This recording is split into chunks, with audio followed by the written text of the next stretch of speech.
Les bougies vacillaient sur le gâteau du 70e anniversaire de papa alors que mon fils de 8 ans, Tommy, sautillait d'excitation sur sa chaise au restaurant italien Romano S. Ma sœur Sarah a attrapé le couteau en argent, coupant de généreuses parts pour tout le monde à notre table de 12. Elle a délibérément complètement ignoré Tommy. Il n'a pas besoin d'une part. Garde-la pour la vraie famille. Son mari Craig a éclaté de rire. Maman Patricia s'est penchée, me tapotant doucement le bras. Laisse tomber, Bruce. Ce n'est que du gâteau. Ma poitrine s'est serrée. J'avais payé pour toute cette célébration. Le gâteau à $50, la moitié des cadeaux coûteux. Me levant lentement, j'ai soulevé Tommy de manière protectrice. Profitez bien de payer le reste. Je suis sorti en portant mon sac de cadeaux de $300. Le trajet du retour m'a semblé comme nager dans de la mélasse. Tommy était assis tranquillement dans son rehausseur, regardant par la fenêtre les quartiers de banlieue qui défilaient. Sa petite voix a finalement rompu le silence. Papa, pourquoi Tati Sarah a été méchante avec moi? J'ai serré plus fort le volant, choisissant mes mots avec soin.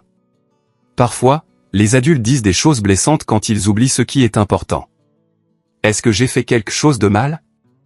Mon cœur s'est brisé. Non, mon grand. Tu n'as absolument rien fait de mal.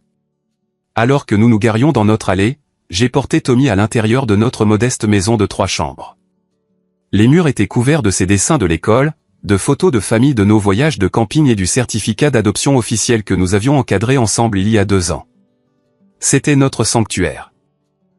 Tommy était entré dans ma vie quand il avait 6 ans, après que je l'ai accueilli pendant 2 ans suite au tragique accident de voiture qui avait coûté la vie à ses parents biologiques. Aucun autre membre de la famille n'existait pour le prendre en charge. À 32 ans, j'étais célibataire, concentré sur la construction de mon entreprise de conseil en logiciel. Mais quelque chose chez ce petit garçon calme et résilient a changé tout ce que je pensais savoir sur moi-même. Le processus d'adoption a été long et coûteux, mais chaque nuit blanche et chaque consultation juridique en valait la peine. Ma famille avait semblé me soutenir au début. Sarah nous avait même organisé une petite fête lorsque les papiers ont été finalisés. Mais progressivement, des commentaires subtils ont commencé à s'insinuer, des questions sur ma capacité à assumer une si grande responsabilité et des suggestions selon lesquelles Tommy serait peut-être mieux dans une famille traditionnelle. J'ai repoussé ces souvenirs et je me suis concentré sur la crise actuelle. Après avoir bordé Tommy avec des câlins et des assurances supplémentaires, j'ai ouvert mon ordinateur portable dans la cuisine. La lueur familière de l'écran illuminait des feuilles de calcul que je connaissais par cœur, mais que j'examinais rarement d'aussi près. Depuis 4 ans, je soutenais financièrement toute ma famille élargie par le biais de divers paiements et arrangements automatisés. Le paiement de l'hypothèque de Sarah et Craig, de $2400, était prélevé automatiquement le 15 de chaque mois.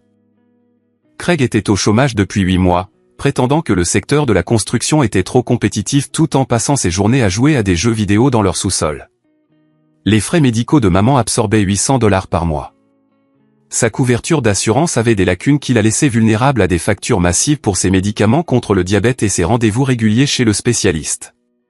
La pension de retraite de papa était insuffisante pour leurs besoins de $1500 chaque mois, ce que je complétais discrètement par dépôt direct pour les aider à conserver leur dignité. Le regroupement du prêt étudiant de mon jeune frère Danny nécessitait $450 par mois. Il avait fait de mauvais choix à l'université, accumulant des dettes pour un diplôme qu'il n'a jamais terminé. Les frais de garde de ma sœur Lisa pour ses filles jumelles s'élevaient à $1200 par mois. Son mari travaillait des heures irrégulières dans un entrepôt, et il luttait constamment pour se payer les soins de base pour les enfants. Le grand total de mon soutien familial mensuel, $6350. Sur une année, cela représentait $76 200 de mes revenus, consacrés à maintenir ma famille à flot financièrement. Tommy est entré dans la cuisine en pyjama dinosaure, se frottant les yeux endormis. « Papa, je n'arrive pas à dormir. Je n'arrête pas de penser au gâteau. » J'ai fermé l'ordinateur portable et je me suis agenouillé à son niveau. « Tommy, sais-tu ce qui fait une famille ?» Il a secoué la tête, grimpant sur mes genoux sur la chaise de la cuisine.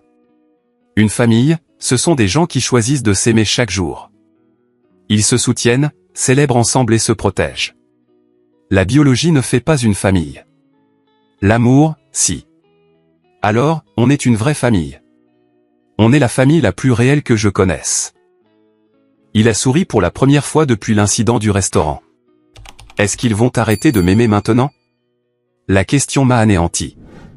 Chérie, quiconque cesse de t'aimer à cause de la couleur de ta peau ou de tes origines ne t'a jamais vraiment aimé en premier lieu, et c'est leur perte, pas la tienne. Après avoir remis Tommy au lit, je suis retourné à mon ordinateur portable avec un nouveau sentiment de clarté. Mes doigts se déplaçaient sur le clavier avec une précision chirurgicale. Je me suis connecté à mon portail bancaire et j'ai commencé à annuler systématiquement chaque paiement automatique, chaque prêt cosigné, chaque ligne de vie financière que j'avais étendue à ma famille au fil des ans. Le paiement automatique de l'hypothèque de Sarah, annulé. La couverture secondaire de l'assurance médicale de maman, supprimée. Le supplément de retraite de papa, terminé. La cosignature du prêt étudiant de Danny, avis de révocation soumis. Le paiement automatique de la garderie de Lisa, arrêté. Chaque clic me donnait l'impression de couper une corde qui avait lentement étranglé ma propre indépendance financière et mon respect de moi-même. J'ai mis à jour les informations de contact d'urgence, changé les bénéficiaires d'assurance et retiré les membres de la famille des comptes auxquels ils s'étaient habitués à accéder. À 2 heures du matin, j'avais systématiquement démantelé tout le réseau financier qui avait soutenu ma famille pendant des années. Demain, ils commenceraient à comprendre exactement combien leur cruauté désinvolte envers mon fils leur avait coûté. Le lendemain matin est arrivé avec un sentiment de calme inhabituel. Tommy a mangé ses céréales en bavardant sur un projet de science sur les volcans, apparemment remis de l'humiliation d'hier. Les enfants possèdent une capacité remarquable à se remettre des échecs des adultes. Mon téléphone a vibré à 7h15 avec un texto de Danny. « Frère, j'ai reçu un avis bizarre à propos de mon prêt étudiant. Appelle-moi. » J'ai mis le téléphone en sourdine et je me suis concentré sur la préparation du déjeuner de Tommy. Sandwich au beurre de cacahuète et à la confiture, tranche de pomme et une brique de jus. Routine normale, matin normal. À 8h30, alors que je conduisais Tommy à l'école primaire de Riverside, mon téléphone avait vibré 6 fois de plus. Sarah avait appelé 2 fois, maman 1 fois, et Lisa avait envoyé 3 messages de plus en plus frénétiques à propos du refus de son paiement de garderie. « Passe une bonne journée, mon grand », ai-je dit à Tommy alors qu'il sautait de la voiture au cercle de dépôt de l'école. « Souviens-toi, tu es aimé, tu es important, et tu as ta place partout où tu choisis d'être. » Il a souri et a couru vers sa salle de classe, son sac à dos rebondissant à chaque pas. Le trajet jusqu'à mon bureau à domicile a duré 20 minutes dans la circulation de banlieue d'Atlanta. Mon entreprise de conseil fonctionnait depuis un garage aménagé derrière notre maison, équipé de systèmes informatiques haut de gamme et de plusieurs moniteurs pour des projets de cybersécurité complexes. Mon téléphone a continué sa sonnerie incessante tout au long de la matinée. Les messages vocaux s'empilaient comme des débris numériques. Le premier message de Sarah à 23h47 hier soir, « Bruce, j'ai reçu une notification bizarre concernant un échec de paiement pour notre hypothèque. Peux-tu me rappeler? C'est probablement juste une erreur de la banque. » Le message de maman à 6h23 ce matin, « Chérie, je m'inquiète pour mon rendez-vous chez le médecin la semaine prochaine. La compagnie d'assurance a appelé au sujet de changement de couverture. S'il te plaît, appelle quand tu auras ce message. » Le texto de Danny à 6h45, urgence. La société de prêt étudiant dit quelque chose à propos de défaut de paiement. À l'aide. Le message vocal de Lisa à 7h30, Bruce. La garderie Little Angeles a appelé au sujet de problèmes de paiement. Les jumelles doivent rester à la maison aujourd'hui. Que se passe-t-il? J'ai complètement éteint mon téléphone et je me suis concentré sur le travail. Une entreprise du Fortune 500 avait engagé ma firme pour auditer leur infrastructure de cybersécurité, et la date limite approchait. Les chiffres et le code offraient une distraction bienvenue des drames familiaux. Vers midi, Tommy a appelé de l'école en utilisant le téléphone du bureau. Sa maîtresse, Madame Anderson, l'avait encouragé à appeler après avoir remarqué qu'il semblait plus silencieux que d'habitude pendant le cercle du matin. « Papa, Jackson m'a invité à sa fête d'anniversaire ce week-end. Est-ce que je peux y aller? » Jackson Martinez était devenu le meilleur ami de Tommy à l'école. Ses parents, Carlos et Maria, possédaient une petite entreprise d'aménagement paysager et avaient toujours traité Tommy avec une chaleur authentique. Il ne posait jamais de questions indiscrètes sur notre structure familiale ou ne faisait aucune supposition sur notre relation. « Bien sûr que tu peux y aller. Nous choisirons un super cadeau pour Jackson. Sa maman a dit que je pouvais rester dormir après la fête si tu es d'accord. » Le contraste m'a immédiatement frappé. La famille de Jackson accueillait Tommy sans condition tandis que ma propre famille biologique remettait en question sa place à notre table. Après avoir raccroché, j'ai passé l'après-midi à rédiger des emails aux clients et à examiner les protocoles de sécurité. Le travail fournissait une structure et un but, deux choses qui semblaient essentielles après le chaos d'hier. À 15 heures, Tommy a fait irruption par la porte d'entrée avec son enthousiasme habituel. « Papa, devine quoi ?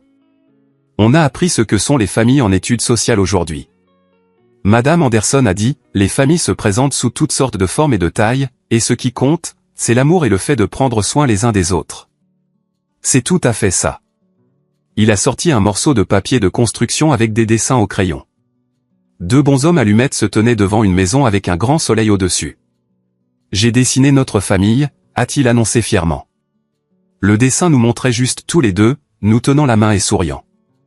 Pas de membres de la famille élargie, pas de relations compliquées, juste Bruce et Tommy, complets et heureux. « C'est parfait », lui ai-je dit, et je le pensais de tout mon cœur. À l'approche du soir, mon téléphone est resté éteint, mais la sonnette de la porte n'offrait aucune échappatoire à la confrontation familiale. À 19h03 précise, une sonnerie insistante a retenti dans la maison. À travers le Judas, j'ai vu mon frère Matt debout sur le porche. À 28 ans, Matt travaillait comme mécanicien dans un garage local et avait toujours été le membre le plus raisonnable de notre famille. Son visage était inhabituellement pâle et il serrait fermement son smartphone. J'ai ouvert la porte avec précaution. « Matt. Bruce, on doit parler. J'ai quelque chose que tu dois voir. » Son ton sérieux a envoyé des signaux d'alarme dans mon système. Matt s'impliquait rarement dans les drames familiaux, préférant rester neutre et se concentrer sur sa propre vie. « Entre », ai-je dit en m'écartant. Tommy a levé les yeux de ses livres de coloriage sur la table de la cuisine. « Salut, oncle Matt. »« Salut, mon grand », a répondu Matt, mais son sourire semblait forcé. J'ai conduit Matt dans le salon où nous pouvions parler en privé. Il s'est assis lourdement sur le canapé et a levé l'écran de son téléphone. « Bruce, je vais te montrer quelque chose qui va te faire mal, mais tu dois savoir ce qui se passait dans ton dos. » La capture d'écran affichait une discussion de groupe intitulée « Planification de l'anniversaire de Frank ». Mon estomac s'est noué quand j'ai réalisé que je n'étais pas inclus dans cette conversation familiale sur la célébration de l'anniversaire de mon propre père. « Depuis combien de temps ce groupe existe-t-il » ai-je demandé. « Environ 1 mois.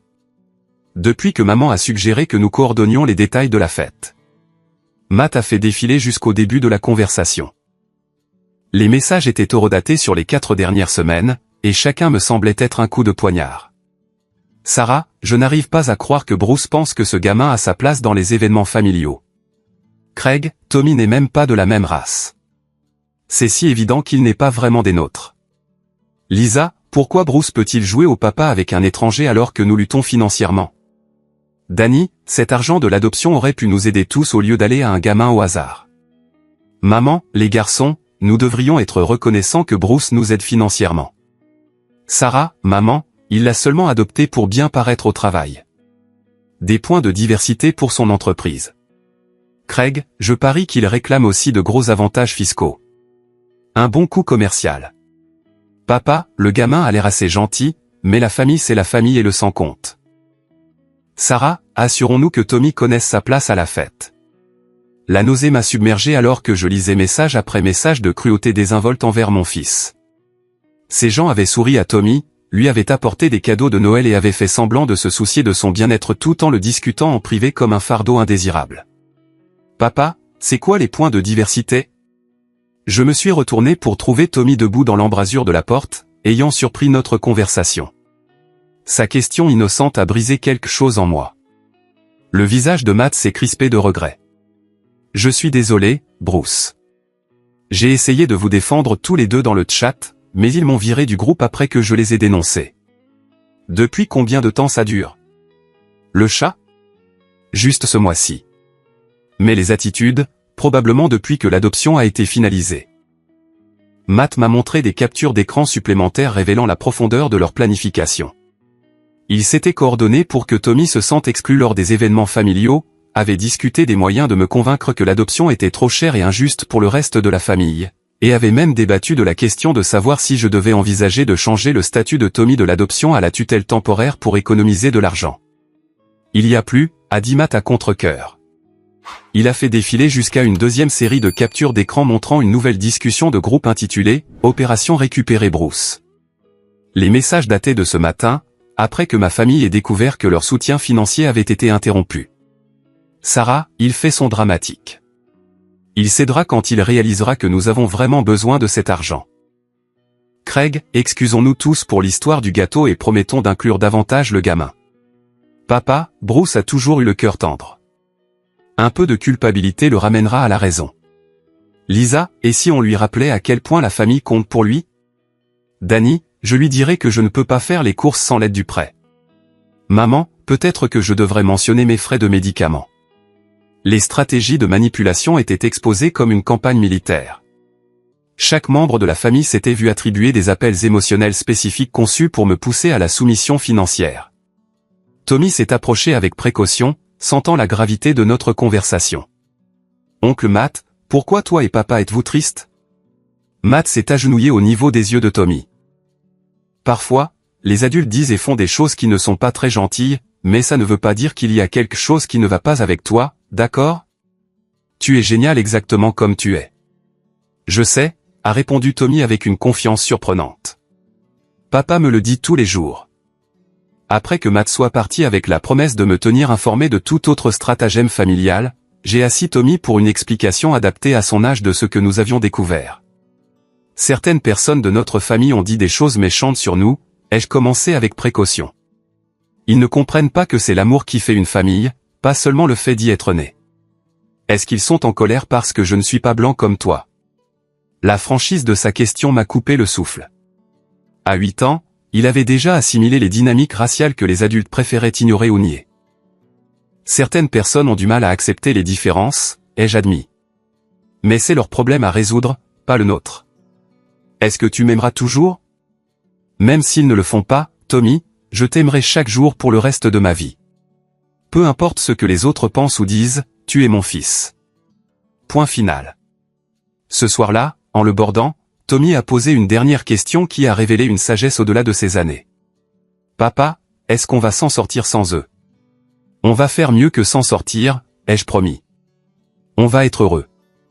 Le lendemain matin a apporté une escalade que je n'avais pas anticipée. Ma sonnette a retenti à 7h03, me tirant de la première bonne nuit de sommeil que j'avais eue depuis des semaines. À travers la fenêtre, je pouvais voir Matt faire les 100 pas sur mon Porsche, le téléphone collé à l'oreille et l'agitation visible sur tout son corps. Tommy dormait encore paisiblement, épuisé par le traitement des révélations émotionnelles d'hier. J'ai ouvert la porte doucement, espérant ne pas le réveiller. Bruce, tu dois voir ça immédiatement, a murmuré Matt avec urgence. Le chat de groupe familial a explosé pendant la nuit. J'ai versé du café pendant que Matt affichait des captures d'écran sur son téléphone. Ses mains tremblaient en faisant défiler message après message de membres de la famille révélant leurs vrais sentiments à propos de Tommy et de notre relation. Il pense que je suis toujours bloqué du chat principal, a expliqué Matt. Mais Lisa m'a rajouté accidentellement quand elle a créé un nouveau fil de discussion. J'ai observé leurs prochains mouvements. Les captures d'écran ont révélé des conversations qui se déroulaient parallèlement à la planification de la fête d'anniversaire, remontant à près de 6 mois. Ma famille n'avait pas seulement toléré Tommy.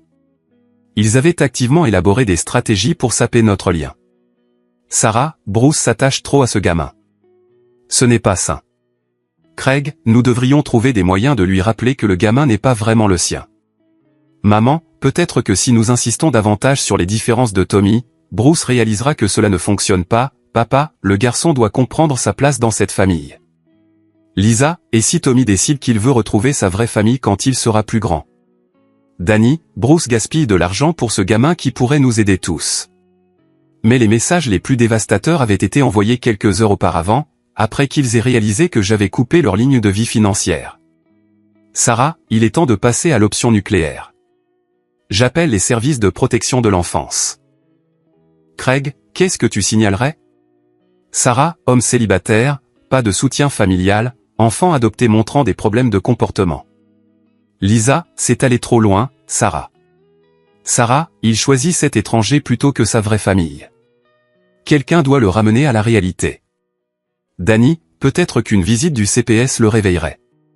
Papa, attendez un peu. On ne veut pas faire de mal aux garçons. Maman, Sarah, s'il te plaît, n'implique pas d'agence extérieure. Sarah, j'ai déjà appelé. Je leur ai dit que j'étais préoccupé par le bien-être de mon neveu. La tasse de café m'a glissé des mains, se brisant sur le sol de la cuisine. Matt a levé les yeux de son téléphone avec une peur sincère dans les yeux. Bruce, elle a vraiment appelé le CPS hier soir. J'ai la capture d'écran de sa confirmation. Mon sang s'est glacé. Sarah avait utilisé le système de protection de l'enfance comme une arme en représailles à la coupure de ses paiements hypothécaires. Elle était prête à traumatiser Tommy et à potentiellement détruire notre famille pour maintenir sa commodité financière. Qu'est-ce qu'elle leur a dit exactement, ai-je réussi à demander. Matt m'a montré le message détaillé de Sarah dans le chat familial. J'ai dit à l'assistante sociale du CPS que Bruce semble dépassé par la parentalité solo. Tommy a eu des crises lors d'événements familiaux et nous sommes préoccupés par la stabilité du foyer. J'ai mentionné que Bruce a récemment coupé brusquement toutes les relations familiales, ce qui suggère une possible crise de santé mentale. Chaque mot était comme un coup physique.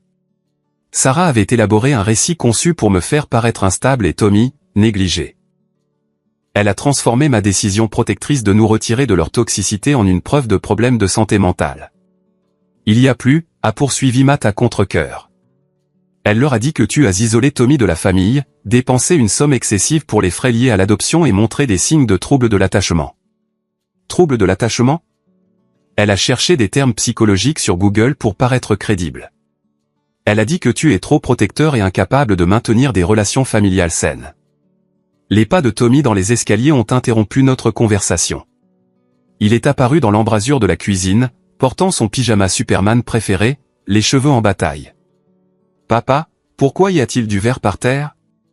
J'ai fait tomber ma tasse de café, mon grand. Reste en arrière pendant que je nettoie. En balayant les éclats de verre dans une pelle, mon esprit a parcouru les implications du faux signalement de Sarah au CPS. Les travailleurs sociaux devraient enquêter sur toute allégation impliquant le bien-être d'un enfant, quelle que soit la motivation derrière celle-ci. Ils interrogeraient Tommy, examineraient notre maison, examineraient mes finances et scruteraient chaque aspect de notre relation. L'ironie était dévastatrice. Le rejet de Tommy par ma famille m'avait forcé à le protéger en coupant le contact, et maintenant ils utilisaient cette protection comme preuve que j'étais inapte à être son parent.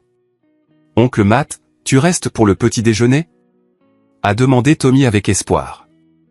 Matt m'a regardé d'un air incertain. J'ai hoché la tête, ayant besoin de temps pour traiter cette nouvelle menace tout en maintenant la normalité pour Tommy. J'adorerais, mon grand. Qu'est-ce qu'on mange? Papa fait les meilleures crêpes le samedi. Pendant que je préparais la pâte et que je chauffais la poêle, Matt continuait à partager discrètement des captures d'écran.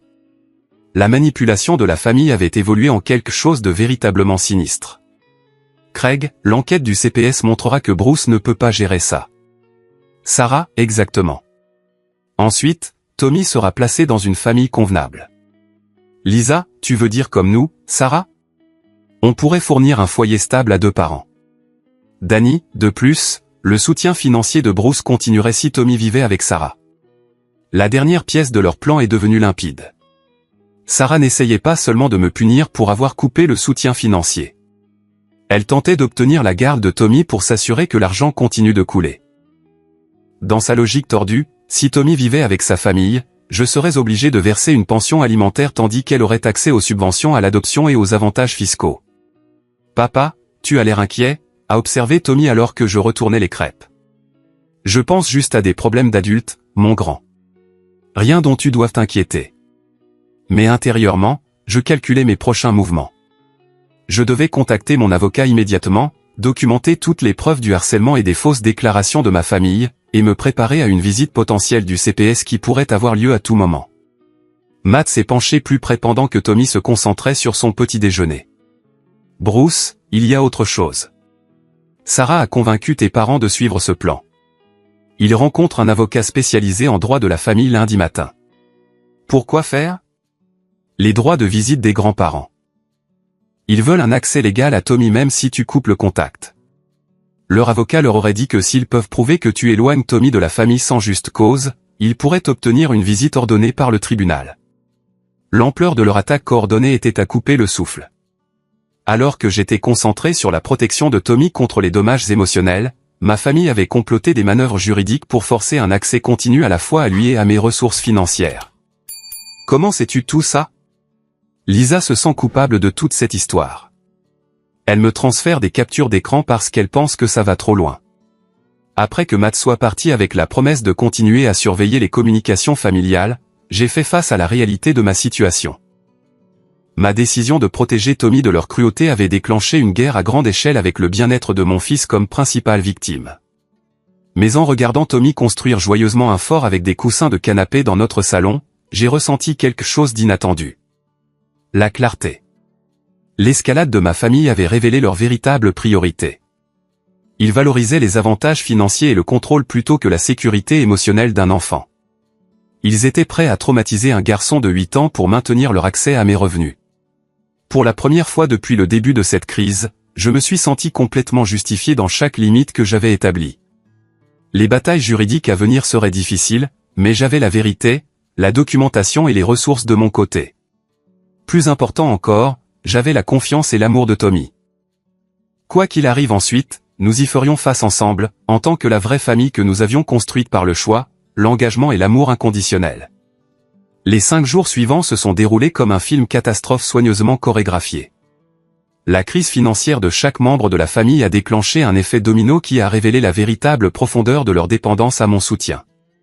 Le lundi matin a apporté la première vague de panique. La société hypothécaire de Sarah, First National Bank, avait une période de grâce stricte de 15 jours avant d'imposer des frais de retard. Son échec de paiement automatique le premier du mois avait été immédiatement remarqué par leurs systèmes automatisés. Mon téléphone a vibré avec son premier appel à 8h15. Je l'ai laissé aller à la messagerie vocale. Bruce, c'est ridicule. La banque menace de frais de retard pour un problème informatique avec notre hypothèque. Je sais que tu es en colère à propos de la fête, mais cela pourrait nous faire perdre notre maison, à Craig et à moi. Rappelle-moi immédiatement. Le droit qu'elle s'arrogeait dans sa voix était stupéfiant. Elle croyait sincèrement que sa cruauté envers Tommy ne devrait avoir aucune conséquence financière sur son style de vie. Le mardi a accentué la pression. L'assurance médicale de maman avait signalé la lacune de couverture lorsque je me suis retiré en tant que titulaire de la couverture secondaire. Son rendez-vous chez l'endocrinologue pour la gestion du diabète avait été reporté indéfiniment jusqu'à ce que la vérification de l'assurance puisse être effectuée. Maman s'est présentée à ma porte sans prévenir à 10h30, portant une assiette de biscuits aux pépites de chocolat qui contenaient des noix. Elle avait en quelque sorte oublié que Tommy était gravement allergique aux noix, malgré le fait que je l'ai mentionné à de nombreuses reprises au cours des 2 dernières années. « Chérie, on doit parler », dit-elle en s'invitant à l'intérieur. Cette situation d'assurance devient sérieuse. Tommy était à l'école, ce que j'ai apprécié car sa sécurité autour des biscuits était maintenant une préoccupation. « Maman, tu ne peux pas simplement débarquer ici en t'attendant à ce que tout redevienne normal. Mais je ne comprends pas pourquoi tu me punis pour le comportement de Sarah. Tu as essayé de maintenir la paix au restaurant en me disant de laisser tomber alors que mon fils était exclu et humilié. » Elle a posé les biscuits sur mon comptoir de cuisine, apparemment inconsciente du risque d'allergène qu'il représentait. Tommy sait que nous l'aimons. Un incident ne devrait pas détruire toute notre famille. Maman, as-tu lu les messages du groupe de discussion que Matt m'a montré? Son visage a légèrement rougi. Ce n'était que des frustrations privées. Tout le monde dit des choses qu'ils ne pensent pas quand ils sont stressés. Tu as participé à des discussions sur le fait que Tommy n'était pas de la vraie famille pendant des mois. J'essayais de maintenir tout le monde uni, a-t-elle insisté. Parfois, cela signifie accepter des choses avec lesquelles on n'est pas entièrement d'accord. Sa justification a révélé le problème central. Ma mère avait choisi l'harmonie familiale plutôt que la dignité de mon fils à plusieurs reprises et s'attendait maintenant à ce que je donne la priorité à sa commodité médicale plutôt qu'à la sécurité émotionnelle de Tommy. Le mercredi a porté la crise de Danny à son paroxysme. Son gestionnaire de prêts étudiants, Educational Financial Solutions, avait reçu ma révocation du statut de cosignataire et avait immédiatement déclenché leur procédure de défaut de paiement. Sans mon soutien financier, le score de crédit de Danny le rendait inéligible aux conditions de regroupement dont il avait bénéficié. Il est arrivé à mon immeuble de bureau pendant le déjeuner, ayant découvert mon adresse professionnelle malgré le fait que je ne l'ai jamais partagée avec la famille. Mon assistante, Jennifer, m'a appelé par l'interphone. « Monsieur Harrison, il y a un jeune homme ici qui prétend être votre frère. Il dit que c'est une urgence financière. » Par la fenêtre de mon bureau, je pouvais voir Danny faire les 100 pas frénétiquement dans la réception, passant ses mains dans ses cheveux et vérifiant son téléphone de manière obsessionnelle. « Fais-le entrer, mais j'ai une conférence téléphonique dans 20 minutes. » Danny a fait irruption dans mon bureau comme un homme fuyant un incendie. « Bruce, tu dois m'aider. Il menace de saisie sur salaire, et je ne peux pas me permettre de perdre ce travail. »« Quel travail ?» ai-je demandé sèchement. Danny était au chômage depuis 3 mois, prétendant chercher la bonne opportunité. Son visage a rougi. « D'accord, je viens de commencer dans un centre d'appel, mais c'est seulement temporaire jusqu'à ce que je trouve quelque chose de mieux. »« Quand as-tu commencé ?»« Hier, » a-t-il admis. « Mais ils vont saisir mon salaire avant même que je sois établi. » Le calendrier était révélateur. Danny n'avait cherché un emploi qu'après avoir perdu mon soutien financier et s'attendait maintenant à ce que je le rétablisse avant de faire face à de réelles conséquences pour ses années d'irresponsabilité. « Danny, je ne co-signerai plus de prêt. Tu as 26 ans. Il est temps de gérer tes propres finances. »« Mais ça va ruiner mon crédit pour toujours. »« Ton crédit était déjà ruiné. C'est pourquoi tu avais besoin d'un co-signataire en premier lieu. » Il s'est affalé sur la chaise en face de mon bureau, paraissant soudainement plus jeune que son âge. « Bruce, je sais qu'on a merdé à la fête. Mais tu ne peux pas détruire tout mon avenir pour un commentaire stupide. Il ne s'agit pas d'un commentaire. Il s'agit de mois de planification pour exclure et humilier mon fils. Je n'ai jamais rien dit directement à Tommy. Tu as participé à des discussions de groupe où des membres de la famille discutaient de le traiter comme s'il n'avait pas sa place. » Danny a fixé ses mains, incapable de me regarder dans les yeux. Sarah met tout le monde en rogne. Tu sais comment elle est. Et tu as choisi de la suivre au lieu de défendre un enfant. Le jeudi a apporté la dépression de Lisa. La garderie Little Angeles avait une politique de paiement stricte exigeant un préavis de 48 heures pour les paiements en retard. Lorsque le paiement automatique de mon compte professionnel n'a pas été traité, ils l'ont immédiatement contacté au sujet d'autres arrangements. Lisa m'a appelé en sanglotant à 6h30 du matin, nous réveillant, Tommy et moi, d'un sommeil profond. « Bruce, s'il te plaît. Je t'en supplie. Les jumelles ne peuvent pas manquer plus de jours de garderie. Je perdrai mon travail au cabinet médical si je continue à m'absenter. » Sa détresse authentique semblait différente des exigences autoritaires de Sarah ou de la panique de Danny. Lisa avait toujours été le membre de la famille le plus raisonnable, et ses difficultés financières étaient légitimes plutôt qu'auto-imposées. « Lisa, qu'as-tu dit exactement à propos de Tommy dans ces discussions de groupe ? » « J'avais peur, » a-t-elle murmuré. « Sarah a dit que si je ne soutenais pas sa position, tu pourrais couper mes paiements de garderie par dépit. Je protégeais mes filles en participant à des discussions sur l'exclusion de mon fils. Je pensais que si je suivais le chat, tu ne le verrais jamais de toute façon. Je ne savais pas que Matt prenait des captures d'écran de tout. Sa logique a révélé le réseau complexe d'intimidation financière que ma famille avait créé. Chaque membre se sentait obligé de maintenir les bonnes grâces de Sarah parce qu'il croyait qu'elle avait une influence sur mes décisions financières. Lisa, je dois te demander quelque chose directement. Crois-tu que Tommy a sa place dans notre famille ? Une longue pause a rempli la ligne téléphonique. Oui, a-t-elle finalement dit. J'ai toujours pensé qu'il avait de la chance de t'avoir comme père, mais j'avais peur de le dire dans le groupe de discussion. Pourquoi ? Parce que Sarah devient vengeresse quand les gens ne sont pas d'accord avec elle, et je ne pouvais pas risquer de perdre le soutien de la garderie pour mes filles. Le vendredi a apporté l'escalade la plus troublante. Papa a souffert de ce que son médecin a appelé des palpitations cardiaques induites par le stress après avoir découvert l'ampleur de leur crise financière. Maman m'a appelé de la salle d'urgence de l'hôpital Piémont, sa voix tremblant de peur sincère. « Bruce, ton père s'est effondré au travail. Le cardiologue dit que c'est lié au stress, mais ils font des tests pour exclure une crise cardiaque. » Malgré tout ce qui s'était passé, entendre parler du problème de santé de papa a déclenché mes instincts protecteurs. Il avait 70 ans, et je ne voulais pas que les drames familiaux nuisent gravement à sa santé. J'ai arrangé pour que Tommy reste avec la famille de son ami Jackson et je suis allé à l'hôpital immédiatement. Papa avait l'air pâle et fatigué dans son lit d'hôpital, connecté à des moniteurs cardiaques qui bipayaient régulièrement. Maman était assise à côté de lui tenant la main et paraissant plus vieille que je ne l'avais jamais vue. « Fils » a dit papa faiblement quand je suis entré dans la chambre. « Je pense qu'on doit parler de cette situation. Comment te sens-tu ? » Comme un vieil imbécile qui a laissé les choses dégénérer. Maman lui a serré la main. « Franck, ne te stresse pas, Patricia, je dois dire ça. » Il m'a regardé directement.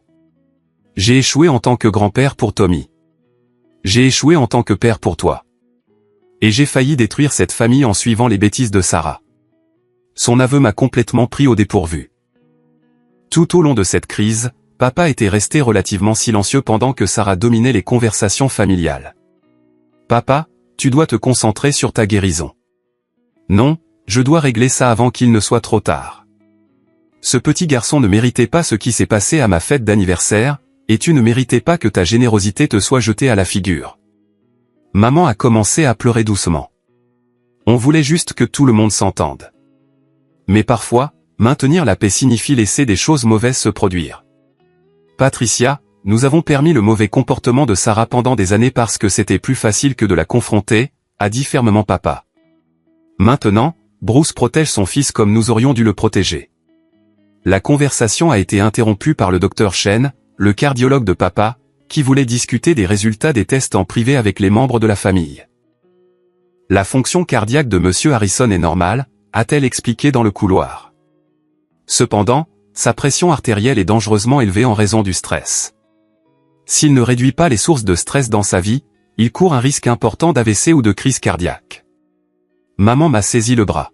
« Bruce, s'il te plaît, ne laisse pas les problèmes familiaux tuer ton père. » Ces paroles m'ont frappé comme un coup physique.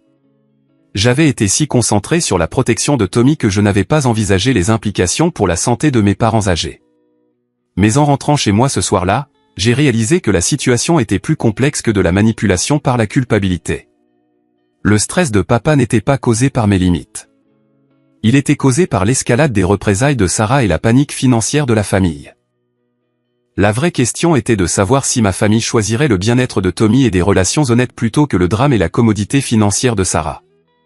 Le problème de santé de papa avait créé une opportunité de changement authentique, mais seulement si tout le monde était prêt à abandonner les stratégies de manipulation et les faux récits de victimes qu'ils avaient utilisés.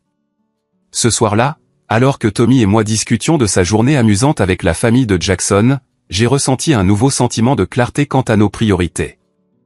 La sécurité émotionnelle de mon fils et notre lien familial authentique valaient plus que la préservation de relations fondées sur l'obligation financière et l'acceptation conditionnelle. Les semaines à venir révéleraient si certains membres de la famille étaient capables de choisir l'amour plutôt que le levier de pouvoir. Le samedi matin a apporté un changement de perspective inattendu qui allait tout changer.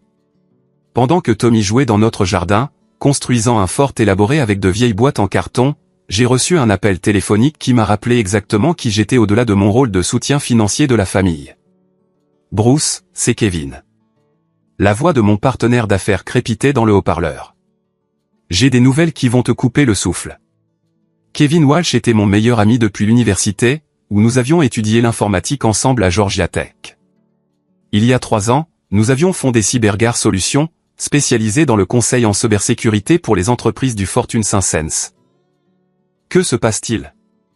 Tu te souviens de la proposition que nous avons soumise à Apex Technologies pour la refonte de leur sécurité à l'échelle nationale? Celle qui valait 2,3 millions de dollars sur 18 mois? Ils l'ont accepté, contrat complet signé ce matin. Bruce, on joue officiellement dans la cour des grands maintenant. Je me suis assis lourdement sur les marches de ma terrasse, regardant Tommy organiser soigneusement son royaume de carton. Ma famille n'avait aucune idée du succès que j'avais bâti pendant qu'ils se concentraient sur leurs drames mesquins et leurs exigences financières. L'ironie était accablante. Pendant des années, ils avaient supposé que je gagnais un salaire de programmeur décent en travaillant depuis mon bureau à domicile. Ils traitaient mon soutien financier comme une charité que je pouvais à peine me permettre plutôt que de reconnaître qu'il ne représentait qu'une infime fraction de mes revenus réels. Il y a plus, a poursuivi Kevin. Pacific Coast Venture veut nous rencontrer la semaine prochaine pour discuter de l'expansion de nos opérations à Seattle. Il parle d'une discussion d'acquisition d'une valeur de 15 millions de dollars sur 5 ans. 15 millions de dollars. Le chiffre semblait surréaliste alors que j'étais assis dans mon modeste jardin de banlieue, regardant mon fils adoptif jouer joyeusement avec des boîtes en carton gratuites. Kevin, je dois te dire quelque chose. Ma situation familiale est devenue compliquée. J'ai expliqué l'incident du restaurant, les révélations du groupe de discussion et le faux signalement de Sarah au CPS. Kevin a écouté sans interruption, émettant parfois des sons de dégoût face à des détails particulièrement cruels. Bruce, j'ai rencontré ta famille lors d'événements d'entreprise. Je me suis toujours demandé pourquoi tu semblais minimiser ton succès en leur présence. Que veux-tu dire? Tu te souviens du dîner d'appréciation des clients de l'année dernière? Ta sœur n'arrêtait pas de demander ce que tu faisais vraiment comme travail parce qu'elle ne pouvait pas croire que la cybersécurité était si rentable. Et ton beau-frère a suggéré que tu exagérais probablement tes contrats clients. J'avais oublié ces conversations, mais le souvenir de Kevin m'a rappelé plusieurs moments inconfortables où des membres de ma famille avaient remis en question mes réalisations professionnelles devant des clients et des collègues. Ils n'ont jamais demandé de détails sur mon travail, ai-je réalisé à voix haute, parce qu'ils ne voulaient pas reconnaître que tu pouvais avoir plus de succès qu'ils ne le supposaient, a dit sans détour Kevin. C'était plus facile de te voir comme le filet de sécurité financier de la famille que de te reconnaître comme un succès indépendant.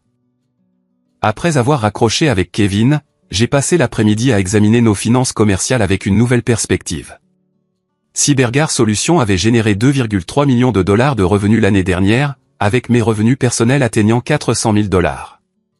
Nous employions 12 consultants à temps plein et maintenions des contrats avec 17 grandes entreprises.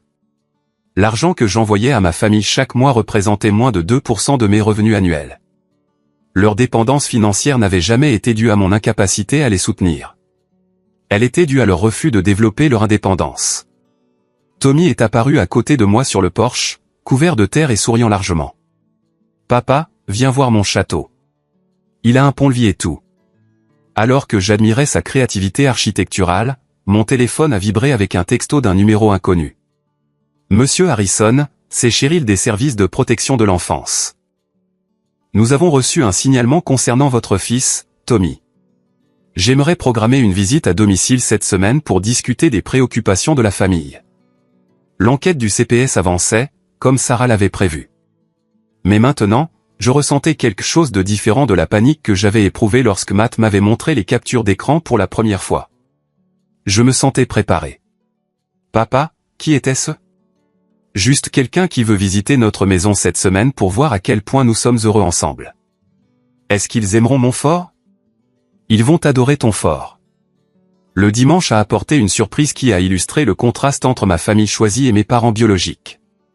Les parents de Jackson, Carlos et Maria Martinez, nous ont invités, Tommy et moi, à leur barbecue familial où j'ai vécu quelque chose que j'avais oublié existait, l'acceptation inconditionnelle. « Bruce, Tommy parle constamment de toi, » a dit Maria alors que nous regardions les enfants jouer au football dans leur jardin. Jackson adore l'avoir comme ami. C'est un enfant spécial, ai-je répondu. Tu es un père merveilleux, a ajouté Carlos. Tommy est confiant, gentil et sûr de lui. Ça n'arrive pas par hasard. Leur validation m'a semblé plus significative que des années de tolérance à contre-cœur de la part de ma famille biologique.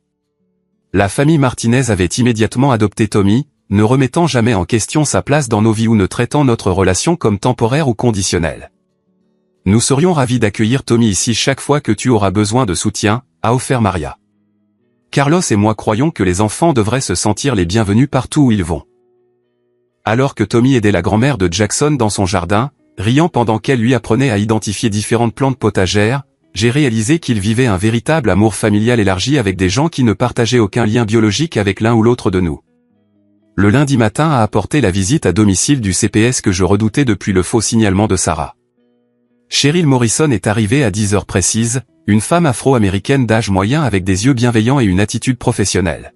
« Monsieur Harrison, merci d'avoir accepté cette visite. Je veux vous assurer que nous prenons tous les signalements au sérieux, mais nous reconnaissons aussi que les conflits familiaux peuvent parfois motiver de fausses allégations. » Sa franchise m'a surpris. Vous êtes consciente que cela pourrait être une vengeance ? En 15 ans de métier, j'ai appris à reconnaître certains schémas. Un signalement soudain immédiatement après des conflits financiers indique souvent des préoccupations non sincères. Tommy a salué Cheryl poliment, lui proposant de lui montrer sa chambre et ses récents projets scolaires. pendant qu'elle l'interviewait en privé, je me préparais à d'éventuels défis à la stabilité de notre famille. 20 minutes plus tard, Cheryl est revenue dans la cuisine où j'attendais nerveusement. Monsieur Harrison, Tommy est l'un des enfants les plus équilibrés que j'ai rencontrés. Il parle avec confiance de votre relation, se sent en sécurité dans son environnement familial et vous fait clairement entièrement confiance. Que se passe-t-il ensuite? Je vais déposer un rapport indiquant qu'il n'y a pas de préoccupation crédible concernant le bien-être de Tommy ou votre capacité parentale. Cependant, je tiens à vous avertir que le membre de la famille qui a fait ce signalement a suggéré qu'elle pourrait poursuivre en justice pour obtenir des droits de visite des grands-parents. Est-ce possible? La loi de Géorgie autorise les requêtes de visite des grands-parents, mais ils doivent prouver que la visite sert les meilleurs intérêts de l'enfant et que vous refusez l'accès de manière déraisonnable. D'après ce que j'ai vu aujourd'hui et les circonstances entourant ce signalement, je doute qu'un tribunal se prononce en leur faveur. Après le départ de Cheryl avec la promesse de clore l'enquête rapidement, j'ai ressenti un profond sentiment de validation. La professionnelle dont le travail était de protéger les enfants avait immédiatement reconnu la stabilité et l'amour dans notre foyer. Cet après-midi-là, j'ai pris une décision qui m'a semblé à la fois terrifiante et libératrice. J'ai appelé mon avocate, Patricia Wells, et j'ai pris rendez-vous pour discuter d'une protection juridique proactive pour Tommy et moi-même. Patricia, je veux explorer la possibilité de déménager à Seattle pour l'expansion de l'entreprise. Qu'est-ce que cela signifierait pour d'éventuels litiges de garde de la part de ma famille? Un déménagement avec un préavis approprié et des raisons commerciales légitimes est généralement protégé, surtout lorsque vous êtes le seul parent légal, a-t-elle expliqué. Cependant, si vos parents demandent des droits de visite des grands-parents, quitter l'État pourrait compliquer les choses. Et si je peux prouver qu'ils ont été activement nuisibles au bien-être émotionnel de mon fils? La documentation est primordiale. Avez-vous des preuves de leur comportement? J'ai pensé aux captures d'écran de Matt, aux faux signalements au CPS et à l'exclusion systématique que Tommy avait subie. Oui, j'ai une documentation complète. Ce soir-là, alors que Tommy et moi travaillions ensemble sur son projet de science sur les volcans, j'ai ressenti quelque chose que je n'avais pas vécu depuis des années, une liberté totale de donner la priorité à notre bonheur sans culpabilité ni obligation envers des personnes qui ne nous avaient jamais vraiment acceptés. La panique financière de ma famille révélait leurs véritables priorités. Alors que mon succès commercial ouvrait des portes à de nouvelles possibilités, pour la première fois depuis le début de cette crise, je me sentais puissant plutôt que sur la défensive. Tommy a levé les yeux de son volcan en papier mâché, le visage sérieux. « Papa, est-ce qu'on va vraiment déménager à Seattle? Est-ce que ça te plairait? Est-ce que la famille de Jackson nous rendra visite là-bas? Je suis sûr qu'ils adoreraient nous rendre visite. » Alors, oui. Les aventures ont l'air amusantes. Son enthousiasme a confirmé ce que je savais déjà. Le bonheur de Tommy ne dépendait pas du maintien de relations avec des personnes qui remettaient en question sa valeur. Il dépendait du sentiment d'être aimé, en sécurité et libre de grandir dans un environnement d'acceptation sincère. La semaine m'avait montré que le désespoir financier de ma famille n'avait d'égal que leur pauvreté émotionnelle. Tandis que ma vie soigneusement construite avec Tommy représentait le genre de richesse qui comptait vraiment. Le mardi matin a apporté un développement inattendu qui allait changer toute la dynamique de notre crise familiale. Mon avocate, Patricia Wells, a appelé avec des nouvelles qui ont complètement fait pencher la balance du pouvoir en notre faveur. Bruce, j'ai fait des recherches sur les menaces juridiques de votre famille, et je pense qu'il est temps pour nous de passer à l'offensive au lieu de rester sur la défensive. Que voulez-vous dire? La Géorgie a des lois strictes contre le dépôt de fausses déclarations auprès des services de protection de l'enfance. Les mensonges documentés de votre sœur au CPS constituent un délit. De plus, si nous pouvons prouver une coordination entre les membres de la famille pour vous harceler par le biais des systèmes juridiques, nous pouvons demander des ordonnances restrictives. La possibilité que ma famille fasse face à des conséquences juridiques pour leur comportement ne m'avait jamais traversé l'esprit. J'avais été si concentré sur la protection de Tommy que je n'avais pas envisagé que nous pourrions avoir des motifs de poursuite. Que recommanderiez-vous? Organiser une réunion de famille avec toutes les parties présentes, leurs conseillers juridiques s'ils le souhaitent, et moi-même comme témoin. Leur présenter des preuves documentées de leur harcèlement, de leurs fausses déclarations et de leurs tentatives de manipulation. Leur donner une seule occasion de résoudre cela à l'amiable avant que nous ne poursuivions des recours juridiques. La stratégie semblait risquée mais nécessaire. Les tactiques croissantes de ma famille exigeaient une réponse définitive qui restaurerait des limites saines ou mettrait fin aux relations de manière permanente. Patricia, je veux inclure un élément supplémentaire. Je suis prêt à offrir un règlement financier à tout membre de la famille disposé à signer un accord de non-contact concernant Tommy. Expliquez ce que vous pensez. Rembourser l'hypothèque de Sarah en échange d'un non-contact permanent. Couvrir les frais médicaux de maman pendant 6 mois si elle accepte uniquement des visites supervisées. Résoudre les prêts étudiants de Danny s'il termine une cure de désintoxication et maintient un emploi stable. Vous offrez une somme d'argent importante pour qu'il vous laisse tranquille. Je leur offre la sécurité financière en échange de la sécurité émotionnelle de Tommy. S'ils choisissent l'argent plutôt que la relation, au moins le choix sera explicite. Le mercredi après-midi, j'ai envoyé des invitations formelles par l'intermédiaire du cabinet de mon avocate pour une réunion de famille prévue dans la salle de conférence du cabinet de Patricia. Le message était bref et professionnel, réunion de famille pour résoudre les différends en suspens et établir les futures limites. Conseiller juridique, bienvenue. Les réponses ont révélé le niveau de désespoir actuel de chaque membre de la famille. Papa a appelé dans l'heure. Fils, nous serons là. Ta mère et moi voulons régler cette situation. Lisa a envoyé un texto, Bruce, j'espère qu'on pourra arranger les choses. Tommy me manque. Danny a envoyé un long email s'excusant pour ses erreurs et promettant de faire mieux. La réponse de Sarah est venue par l'intermédiaire de son propre avocat, mes clients seront présents mais se réservent tous les droits légaux concernant les droits de visite des grands-parents et le schéma de manipulation financière de Monsieur Harrison. Sa menace a confirmé qu'elle prévoyait toujours une action en justice plutôt qu'une réconciliation sincère. Le jeudi soir, j'ai eu la conversation la plus importante avec Tommy depuis la finalisation de l'adoption. Mon grand, demain, nous allons rencontrer notre famille pour parler de la manière dont nous voulons qu'ils fassent partie de nos vies à l'avenir. Est-ce que Tati Sarah va s'excuser d'avoir été méchante pour le gâteau? Je ne sais pas. Mais quoi qu'il arrive, je veux que tu te souviennes que tu as le choix des personnes avec qui tu passes du temps en grandissant. Même la famille? Surtout la famille. Ce n'est pas parce que quelqu'un est de notre famille qu'il a le droit de mal nous traiter. Tommy a réfléchi sérieusement. Et si certains d'entre eux veulent être gentils maintenant? Alors nous verrons s'ils peuvent prouver qu'ils ont vraiment changé par leurs actes, pas seulement par leurs paroles. Le vendredi après-midi à 14 h, nous nous sommes réunis dans la salle de conférence de Patricia Wells chez Morrison, Wells et Associés, en ville. Le cadre était intentionnellement formel, conçu pour souligner la gravité de notre situation. Papa et maman sont arrivés ensemble, tous deux paraissant plus âgés et plus fragiles que dans mon souvenir. Le récent problème de santé de papa l'avait clairement affecté, mais il s'est redressé en voyant Tommy entrer dans la pièce, me tenant la main avec confiance. Lisa est venue seule, ayant organisé la garde de ses jumelles. Elle a souri timidement à Tommy, qui a répondu par un signe de la main polie, mais est resté près de moi. Danny semblait nerveux, mais soigné, portant une chemise que je n'avais jamais vue auparavant. Il avait apparemment commencé à prendre notre crise assez au sérieux pour améliorer son apparence. Sarah et Craig sont arrivés avec leur avocate, Jennifer Chen, une femme au visage acéré dans un costume coûteux, qui a immédiatement commencé à prendre des notes. L'expression de Sarah restait provocante, tandis que Craig semblait mal à l'aise d'être impliqué dans des procédures judiciaires formelles. Matt avait demandé la permission d'assister en tant que témoin, car c'était lui qui avait exposé les conspirations du groupe de discussion. Sa présence semblait rendre plusieurs membres de la famille nerveux. Patricia a commencé par une présentation de preuves documentées qui a stupéfié tout le monde, sauf Matt et moi. Elle a préparé une chronologie complète du harcèlement, incluant des captures d'écran des messages du groupe de discussion, des enregistrements de faux signalements au CPS, des preuves de tentatives de manipulation coordonnée et la documentation des menaces concernant une action en justice. Mesdames et messieurs, a annoncé Patricia, ce que nous avons ici est un schéma clair de harcèlement dirigé contre Monsieur Harrison et son fils en représailles à l'établissement de limites financières. En vertu de la loi de Géorgie, plusieurs de ces actions constituent des délits criminels.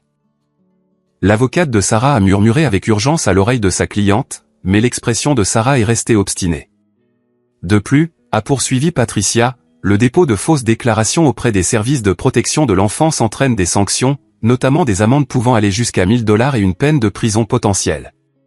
Nous avons des preuves documentées que Madame Craig a fabriqué des préoccupations concernant le bien-être de l'enfant uniquement pour faire pression sur Monsieur Harrison afin qu'il reprenne son soutien financier. Ce n'est pas vrai, a éclaté Sarah. J'étais sincèrement inquiète pour la stabilité de Tommy. Patricia a lu calmement des transcriptions d'entretiens imprimés du CPS. Madame Craig a admis à l'assistante sociale chargée de l'enquête que sa principale préoccupation était le changement soudain dans les relations familiales de M. Harrison et qu'elle croyait que le stress financier pouvait affecter son rôle de parent. La pièce est tombée dans le silence alors que les implications s'installaient. Sarah avait essentiellement avoué que son signalement au CPS était motivé par des préoccupations financières plutôt que par le bien-être de l'enfant. « Que voulez-vous de nous ?» a demandé doucement papa. Je me suis levé, tenant la main de Tommy. Je veux la reconnaissance que Tommy est mon fils et qu'il mérite le même respect que n'importe quel autre membre de la famille. Je veux des excuses pour la douleur que vous lui avez causée. Et je veux des garanties que ce harcèlement cessera immédiatement. Et si nous faisons ces choses ? A demandé maman avec espoir. Alors nous reconstruisons les relations lentement, avec des limites claires et des contacts supervisés jusqu'à ce que la confiance soit rétablie. Sarah a ri amèrement. Donc nous devons mériter le droit de voir notre propre famille. Sarah, ai-je dit fermement, tu as renoncé à ton accès automatique à mon fils lorsque tu l'as publiquement humilié puis as essayé d'utiliser les services de protection de l'enfance comme une arme contre nous. Ce n'est pas ton vrai fils de toute façon. La salle de conférence a explosé. Papa a crié, Sarah, ça suffit, tandis que maman commençait à pleurer. Lisa a couvert son visage de ses mains et Dani a regardé sa sœur avec horreur. Tommy m'a regardé calmement. Papa, elle est toujours méchante. Oui, mon grand. Certaines personnes ne savent pas comment arrêter d'être méchantes, même quand ça leur fait du mal. Patricia a repris le contrôle de la réunion. Madame Craig, votre déclaration a été enregistrée et sera incluse dans notre documentation. Monsieur Harrison, veuillez présenter votre offre finale. J'avais préparé 3 options de règlement différentes en fonction de la volonté de chaque membre de la famille de changer. Pour Sarah et Craig, je rembourserai l'intégralité du solde de votre hypothèque de 47 000 $ en échange d'un accord légal de non-contact. Vous n'aurez plus aucune communication avec Tommy ou moi-même, et vous cesserez toutes les actions en justice. Les yeux de Sarah se sont écarquillés. Le remboursement de son hypothèque la libérerait du stress financier tout en la retirant définitivement de nos vies. Pour maman et papa, je couvrirai toutes les dépenses médicales et fournirai un revenu de retraite supplémentaire pendant 6 mois pendant que vous suivrez une thérapie familiale. Après la réussite de la thérapie, vous aurez des visites supervisées avec Tommy 1 fois par mois. Pour Dani, je réglerai votre dette de prêt étudiant de 18 000 $ si vous terminez une cure de désintoxication et maintenez un emploi stable pendant 6 mois. Votre relation avec Tommy ne reprendra qu'après avoir démontré une responsabilité personnelle constante. Pour Lisa, je couvrirai les frais de garde d'enfants pendant 3 mois pendant que vous déciderez si vous pouvez accepter Tommy comme un membre à part entière de la famille. Si oui, notre relation se poursuit normalement. Sinon, nous mettons fin au contact de manière permanente mais à l'amiable. La pièce était silencieuse pendant que tout le monde traitait leurs options. Chaque offre offrait un soulagement financier important en échange soit d'un changement de comportement, soit d'une séparation permanente. Qu'en est-il des droits des grands-parents ? A demandé l'avocate de Sarah. Tout membre de la famille qui accepte un règlement financier renonce à toutes les futures réclamations légales, y compris les droits de visite des grands-parents, a répondu Patricia. Cependant, les membres de la famille qui choisissent une relation continue auront un accès raisonnable par les voies appropriées. Papa a parlé le premier. Bruce, j'accepte la thérapie et les visites supervisées. Je veux apprendre à être le grand-père que Tommy mérite. Maman a hoché la tête en larmes. J'ai été lâche en ne confrontant pas les mauvais comportements. Je veux changer ça. Lisa a levé la main timidement. Je n'ai pas besoin de l'argent de la garderie. Tommy est mon neveu. Point final. J'aurais dû le défendre depuis le début. Dani s'est éclairci la gorge. J'accepte l'accord de thérapie. J'ai besoin d'aide pour remettre ma vie en ordre de toute façon. Tous les yeux se sont tournés vers Sarah et Craig. Ils se sont concertés avec leur avocate pendant plusieurs minutes avant que Sarah ne se lève avec colère. C'est du chantage. Vous essayez d'acheter votre sortie des obligations familiales. Sarah, ai-je dit calmement. Je vous offre la liberté financière en échange de nous laisser tranquilles. C'est exactement ce que vous avez toujours voulu. Ce que je veux, c'est que tu arrêtes de prétendre que cet enfant adopté est la même chose qu'une vraie famille. Craig a tiré la manche de sa femme. Sarah, peut-être qu'on devrait accepter l'accord. Absolument pas. On se verra au tribunal de la famille pour les droits des grands-parents. Elle est sortie en trombe, Craig la suivant à contre-cœur, leur avocate ramassant rapidement ses papiers. Patricia a souri d'un air sombre. Monsieur Harrison, je crois que nous venons de renforcer considérablement notre cas de harcèlement. Les membres restants de la famille ont passé une heure supplémentaire à discuter des conditions spécifiques pour reconstruire les relations. Papa et maman semblaient sincèrement engagés à changer, tandis que l'acceptation immédiate de Tommy par Lisa semblait authentique. La situation de Danny nécessitait une surveillance plus attentive, mais sa volonté de s'attaquer aux problèmes sous-jacents suggérait un potentiel de croissance. Alors que nous nous préparions à partir, Tommy s'est approché de son grand-père avec hésitation. « Papy Frank, est-ce que tu vas vraiment apprendre à être gentil avec moi ?» Papa s'est agenouillé avec raideur, les yeux remplis de larmes. « Tommy, je promets de passer chaque jour à essayer d'être le grand-père que tu mérites. Je suis désolé de t'avoir déçu avant. C'est bon. Papa dit que les gens peuvent changer s'ils le veulent vraiment. » En regardant cette interaction, j'ai ressenti le premier véritable espoir que j'avais éprouvé depuis le début de cette crise. Certaines relations familiales pouvaient être sauvées grâce à un effort honnête et à la responsabilité. D'autres devraient se terminer pour le bien-être de tous. Mais pour la première fois depuis des semaines, Tommy et moi avancions depuis une position de force plutôt que de protection défensive. 3 mois plus tard, notre vie s'était transformée d'une manière que je n'aurais pas pu imaginer pendant ces jours sombres qui ont suivi la fête d'anniversaire de papa. Les batailles juridiques étaient résolues. Les relations avaient été reconstruites sur des bases plus saines, et Tommy s'épanouissait dans un environnement d'acceptation et d'amour sincère. Le changement le plus significatif était géographique. Kevin et moi avions accepté l'offre d'acquisition de Pacific Coast Venture, et Cybergar Solutions opérait désormais comme leur division de cybersécurité de premier plan avec des bureaux à Atlanta et à Seattle. J'avais choisi de délocaliser nos opérations principales à Seattle, donnant à Tommy et à moi un nouveau départ à 3000 miles des drames familiaux. Notre nouvelle maison à belle vue surplombait le lac Washington avec une vue sur les montagnes qui coupaient le souffle de Tommy chaque matin.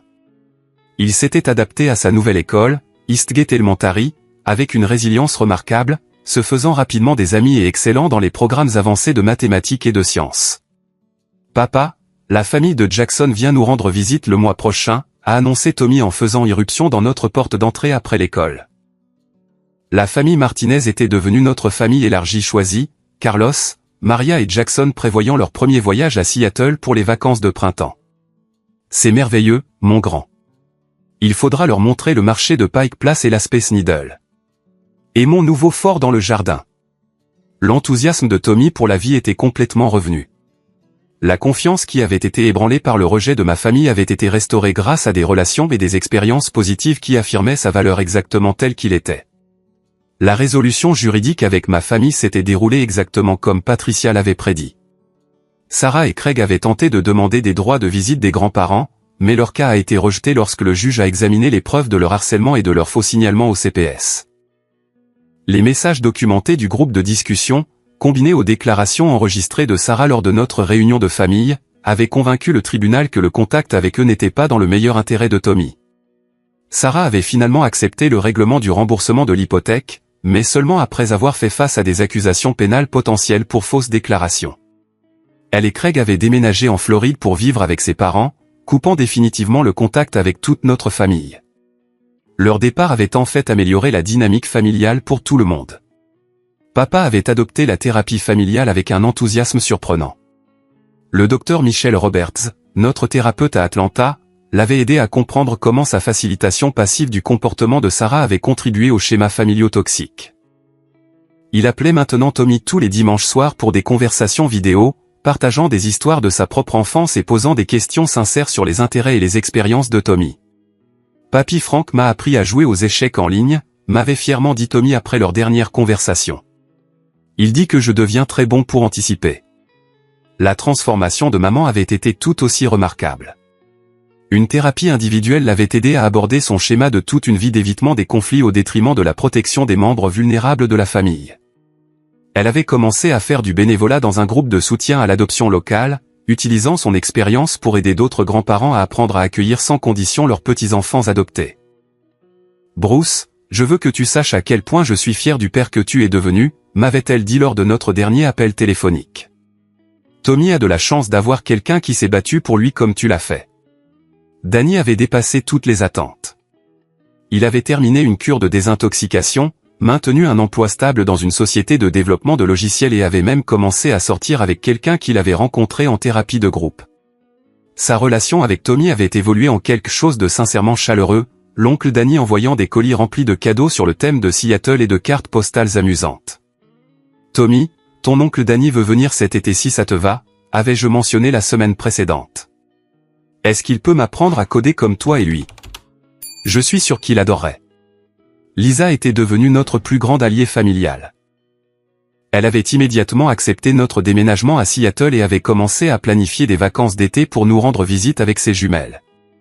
Ses remords sincères concernant la situation du groupe de discussion avaient conduit à des conversations honnêtes sur la loyauté familiale versus le courage moral qui avait renforcé considérablement notre relation. Mais les changements les plus significatifs se produisaient dans la vie quotidienne de Tommy. Son nouveau groupe d'amis à Eastgate Elementary comprenait des enfants de diverses structures familiales, parents célibataires, couples de même sexe, familles recomposées et autres familles adoptives. Pour la première fois, Tommy se sentait complètement normal dans sa configuration familiale. Sa maîtresse, Madame Patterson, m'avait appelé le mois précédent avec des commentaires qui m'avaient rempli le cœur de fierté. M.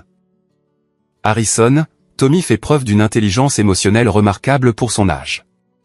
Il est naturellement inclusif avec les nouveaux élèves et semble avoir un talent particulier pour aider les enfants qui se sentent différents ou exclus. Les qualités que ma famille biologique avait considérées comme des défauts, la différence et le statut d'adopté de Tommy, étaient en fait devenus des sources de force et d'empathie qui enrichissaient ses relations sociales. Mon succès commercial avait continué à s'étendre au-delà de mes attentes.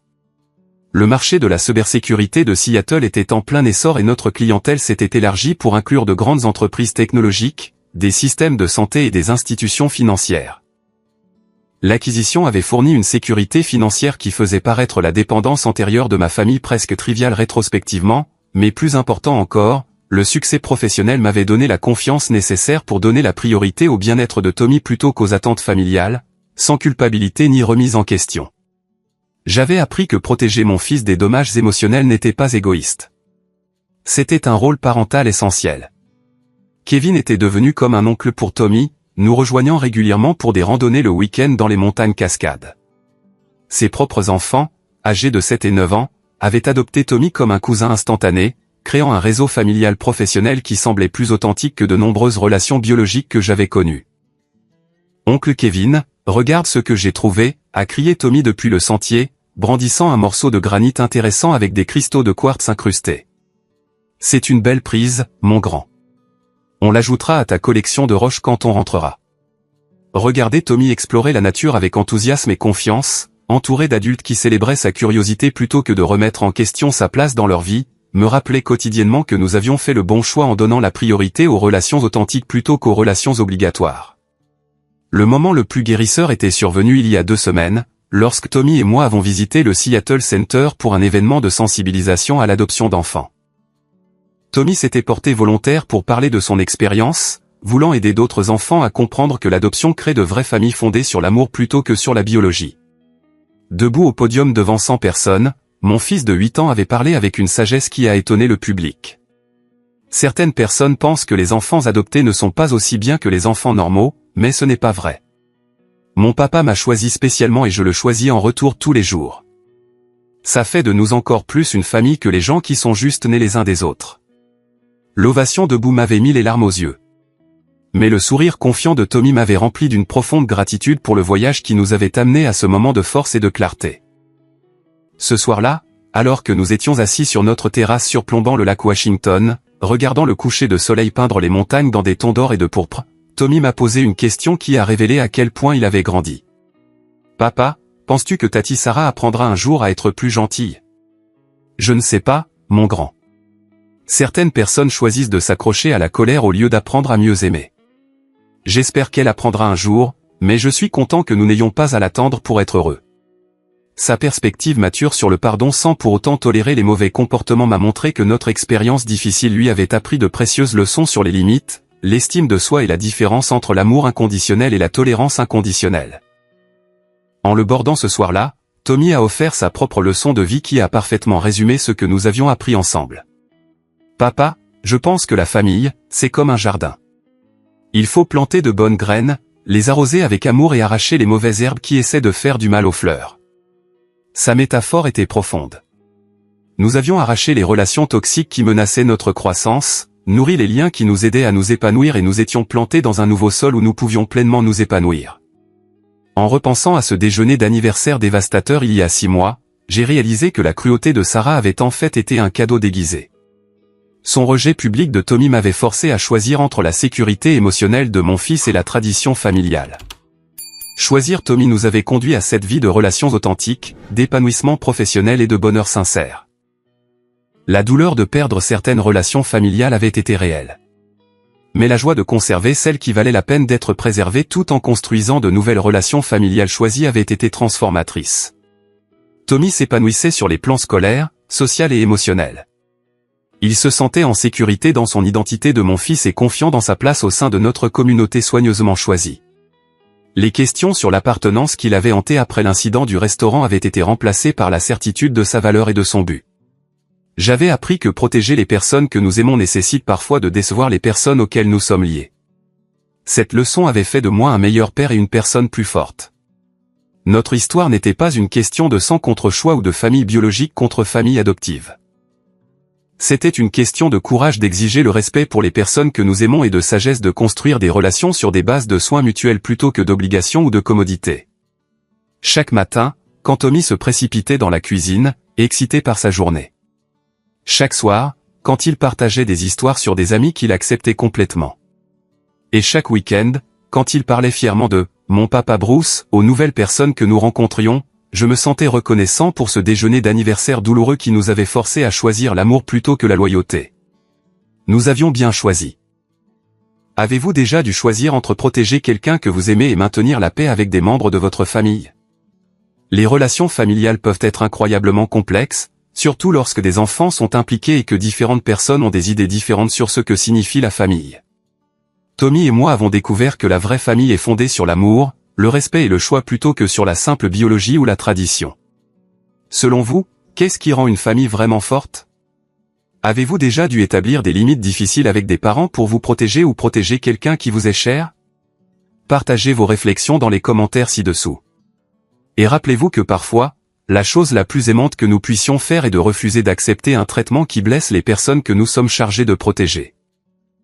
Si cette histoire a touché votre cœur ou vous a rappelé vos propres expériences avec les défis familiaux, veuillez lui donner un pouce levé et la partager avec d'autres qui pourraient avoir besoin d'entendre le message de Tommy sur la famille choisie et l'amour inconditionnel. N'oubliez pas de vous abonner pour plus d'histoires sur le courage, la résilience et le pouvoir de défendre ce qui est juste. Merci de vous être joint à Tommy et à moi dans ce voyage de la peine à la guérison. Rappelez-vous que vous méritez des relations qui célèbrent qui vous êtes plutôt que de remettre en question votre appartenance. Continuez à choisir l'amour. Continuez à protéger les vulnérables. Et continuez à construire la famille que votre cœur sait que vous méritez.